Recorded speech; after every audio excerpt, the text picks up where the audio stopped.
तो हम आपके साथ वही होता है। आपकी उम्र कितनी लंबी है असली सवाल नहीं है, आप सत्कर्म करते हुए कितना जीते हैं। स्वामी विवेकानंद जी महाराज की आयु मात्र 39 वर्ष थी। जब उनका शरीर छूटने लगा तो ऐलान कर दिया पहले कि जिनको कुछ पूछना है तो पूछ सकता है, कोई आध्यात्मिक क्वेश्चन अब मैं जाने वाला हूँ। तो लोग रोने धोने लग गए, कहा कि महाराज आप जैसे महापुरुष के लिए अगर 139 साल मिले तो भी कम है, क्या भरी जवानी में आप शरीर छोड़ने की तैयारी कर रहे हैं। तो स्वामी जी ने क्या कहा जानते हैं, कहा उम्र तो हमारी जरूर ही कम है, इतना दिन ही प्रारब्ध था, मैं जा रहा हूँ, लेकिन वह काम तो वो करके जा रहा हूँ जो 100 साल की उम्र में, 125 साल की उम्र में भी लोग नहीं कर पाता है। जब काम हो गया तो बात खत्म है, मेन तो काम करने का है। 100 साल में भी वही करते, अब जैसे 39 साल में काम पूरा हो गया, प्रचार भी हो गया जो करना था, अब हम जिएंगे तो सिर्फ प्रारब्ध बस जिएंगे, कुछ हमको कमाने के लिए बाकी नहीं रहा। और चले भी जाएंगे तो भी उतना नाम होगा, उतनी ही शांति की अवस्था में जाएंगे अभी, और 50 बरस बाद भी जाएंगे तो वही स्थिति होगी। तो भगवान की मर्यादा का, नियम का क्या उल्लंघन करेंगे। लोग कहता है संत तो बहुत जी सकते हैं, अरे संतत की अवस्था में जाते जाते वो भगवान का रूप हो जाता है, और जब भगवान का रूप हो जाता है तो देखता है कि सारा नियम कानून तो हमारे बनाया हुआ है, तो हम अपने नियम कानून को बनाए हुए को क्या उल्लंघन करेंगे। लौ बनाने वाला नियंता ही हो जाता है, तो अपना बनाया हुआ नियम को काटेगा, नहीं काटेगा। इसीलिए बहुत संत को देखिएगा, प्रारब्ध बस बहुत कम उम्र में ही सोहर्ष शरीर को छोड़ देता है, उसको कोई परवाह नहीं है, कोई परवाह नहीं है। इसीलिए संत महापुरुष कहते हैं कि शरीर छोड़िएगा तो कहाँ जाइएगा, सोचिए, हम लोग विचार कीजिए। जाते नहीं है कोई दुनिया से दूर चल के, मिलते हैं सब यहीं पर कपड़े बदल बदल के। कहता है बाबा अगला जन्म मनुष्य का मिलेगा कि नहीं, इतना ध्यान सत्संग करते हैं लोग, ऐसे पूछते रहता है। अरे अभी जो मिला हुआ पहले इसके बारे में तो सोचो, सार्थक हो रहा है कि नहीं हो रहा, अगले की चिंता है उसकी। जैसे लोग धन कमाता है ना, 10 जन्म का कमा लिया कि बाल बच्चे को तकलीफ नहीं होगा, 11वां पीढ़ी का चिंता करता है। और वही बात मनुष्य शरीर के बारे में, अगला जन्म होगा कि नहीं, इस जन्म में जो मिला है इसको अगर सार्थक कर लोगे तो अगला जन्म भी इसी का प्रतिबिंब होगा। पुनर्जन्म, पुनर्जन्म को मानते हैं ना हम लोग। यहाँ देखिए इतने लोग हैं, किसी का रूप गुण स्वभाव विद्या बुद्धि स्वास्थ्य धन किसी से मिलता है, नहीं मिलता है। कोई चीज में बड़ा है, किसी को देखिए पैसा बहुत है लेकिन अपना घर नहीं, किराए घर में रहना पड़ता है। किसी का सुंदर शरीर है लेकिन हमेशा बीमारी रहता है। किसी को कोई दुख है, किसी को कोई दुख है। तो अगर आपके जीवन में कोई अच्छाई है तो क्या किसी ने दे दिया है? अपने ही कर्मों का फल मिला है, अपने ही कर्मों का फल मिला है। तो जो किए थे वो मिला है। अभी यहाँ आप देखिए, सबको सर्दी का मौसम है, अपने अपने कमाई और क्षमता के अनुसार वस्त्र धारण करके आए हैं। कोई कीमती शॉल ओढ़ा है, कोई कीमती जैकेट पहना है, कोई बढ़िया बंडी पहना है। लेकिन ये कमाई कब की है? पिछले सीजन में जैसी आमदनी थी उसी हिसाब से आपने वस्त्र धारण किया था और उसको पहन करके आप यहाँ आ गए। आप अगला जो सर्दी का मौसम आएगा तो क्या पहनिएगा, या कोई होली दिवाली नेक्स्ट पर्व आएगा। अगर कारोबार अच्छा है तो इससे भी बढ़िया ब्रांडेड वस्त्र आप अच्छे दुकान में जा कर के खरीद सकते हैं। और कारोबार मंदा हो जाए तब जो भी धारण किए हैं उसको छोड़ करके, उस दुकान को छोड़ करके निम्न दुकान में आप जाइएगा कि बजट भाई कम गया है। तो शरीर को भी वस्त्र के समान कहा गया है। एक तो वस्त्र शरीर में धारण करते हैं और आत्मा के लिए तो शरीर ही वस्त्र है। तो आत्मा ने जिस शरीर रूपी वस्त्र को धारण किया है, काला गोरा नाटा लंबा अनपढ़ विद्वान जो भी आप बने हैं, यह पहले की कमाई के अनुसार आप बने हुए हैं। अगर इससे उन्नत दिशा में जाना चाहते हैं, बेहतर की स्थिति में अपने आप को पहुंचाना चाहते हैं, तो अभी आपको इससे भी ज़्यादा मेहनत और अच्छा कर्म करना पड़ेगा। या आपका जीवन बर्फ की तरह है।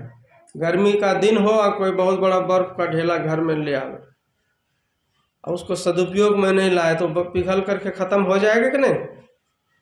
पिघलना है। शरीर आपका प्रतिक्षण पिघल रहा है, मतलब मृत्यु की तरफ में बढ़ रहा है।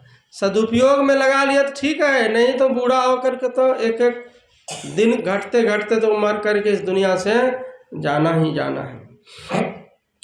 तो जैसे पूर्व जन्म के अनुसार अभी हम लोगों को मिला, तो अगला पूर्व जन्म यहीं से निचोड़ आएगा।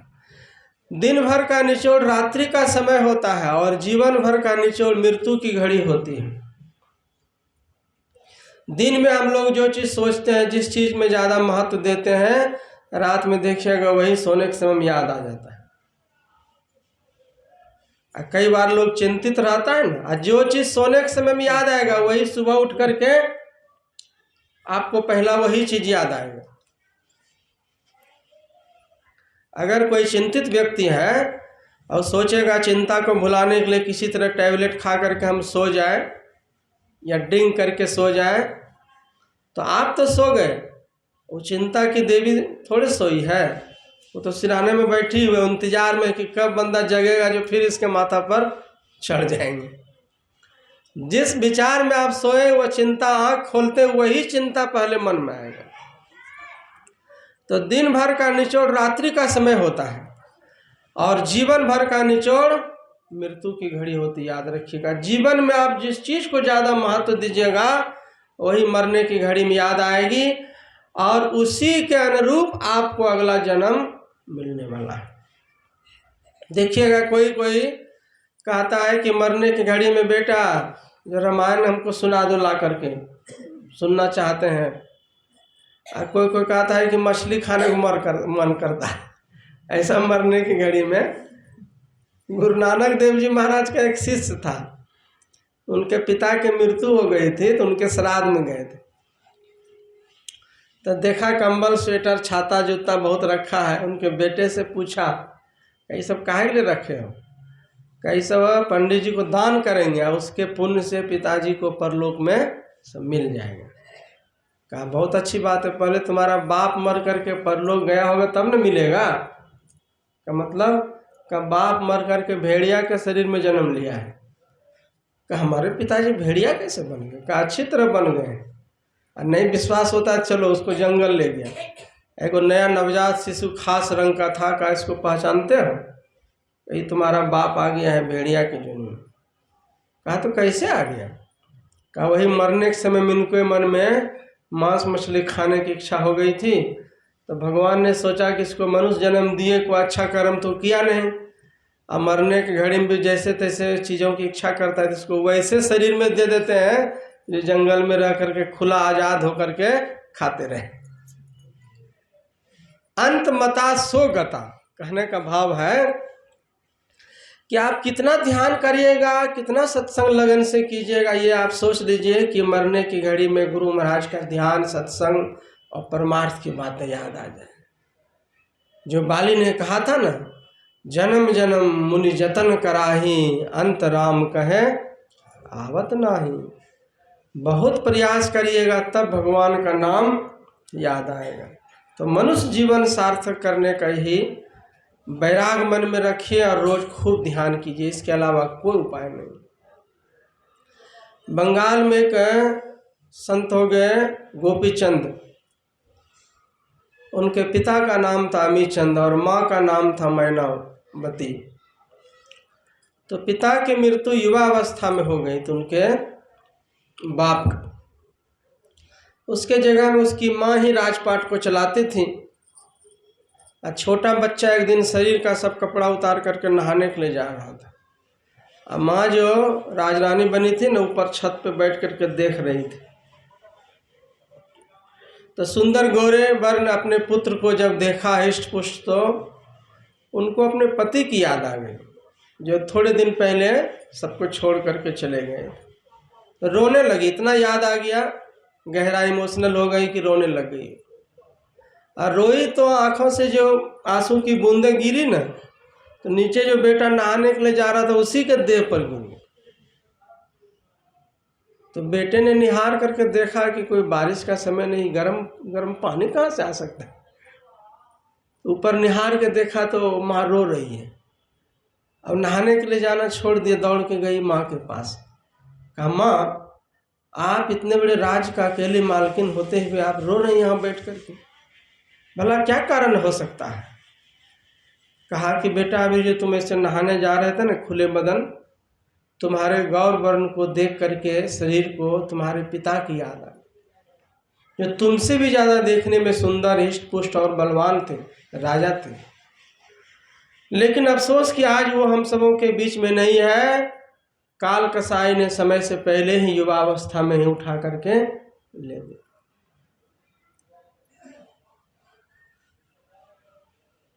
तो कहा है कि आप कहना क्या चाहते हैं।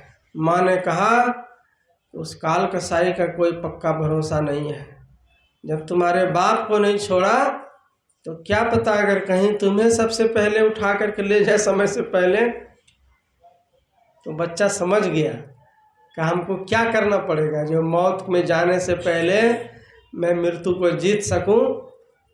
कहा, जाओ रिश्ते में मामा लगते हैं भर्तृहरि जी महाराज के पास। अगर तुम अपने जीवन को सफल बनाना चाहते हो तो साधु का जीवन अपनाओ। वो गुरु गोरख जी महाराज के शिष्य हैं, और तभी तुम्हारा जीवन सफल होगा। ऐसे बिरले माँ बाप होते हैं जो इस लाइन में भेजना चाहते हैं। ज़्यादा तो संसारिकता की तरफ में ही घसीटता है।